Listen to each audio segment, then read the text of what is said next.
Yan, magandang araw mga kakalikot.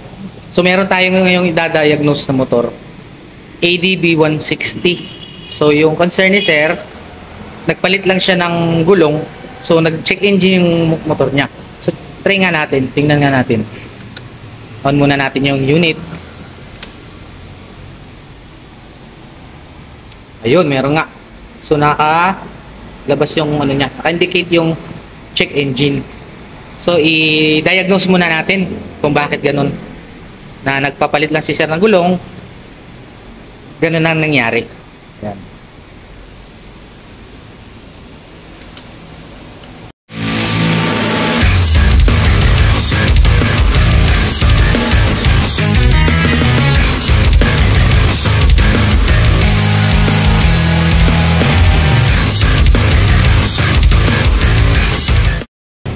So yun mga kalikot, nag-diagnose na tayo. So gumamit na tayo ng CSC connector. So nag-ano na tayo dito. Kaya sir, yan, meron na tayong kinabit dyan. So titingnan natin kung anong trouble code ang lalabas. Ano? Try natin.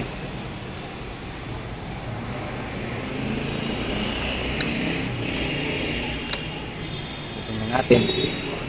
So yun. Meron siyang trouble code, ano? Error. 10, 20, 1. So, ang binibigay na code is yung 21. Yan. So, yun guys. Ito. Check natin. Binigay niyang trouble code is yung 21. So, sa oxygen sensor. I-try natin. Kasi nga, di ba? Nag-ano nga ng gulong, nagpalit si sir. Baka mayroon lang dito na ano check natin. Try natin tong ano. Ayun. Ang nabunot. Ito. Ang part na to. Yan. Ayun oh. Ayun. Yan ang naging trouble niya. Yan, nabunot yung sa oxygen sensor, ano? Malamang pagkalas ng gulong, hindi ito napansin na mayroong nakakonect dito. So, ang nangyari mga kalikot, nabunot. Pero to gagawin natin, ano, sana hindi lang siya na putol or na ano yung lock niya. Kung magawa natin ng paraan para maayos natin, ano? Yan. Bali ito siya, oh. Ayan, oh.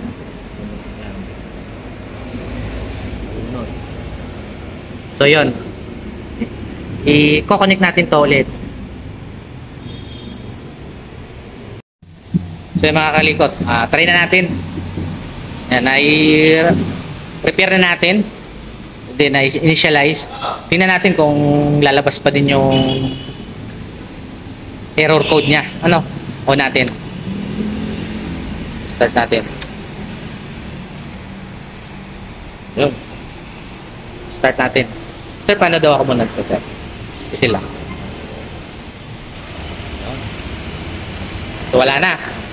Na-erase na natin yung error code ng oxygen sensor. So yan lang mga kalikot. Hanggang dito lang yung video natin. Ano? Alright.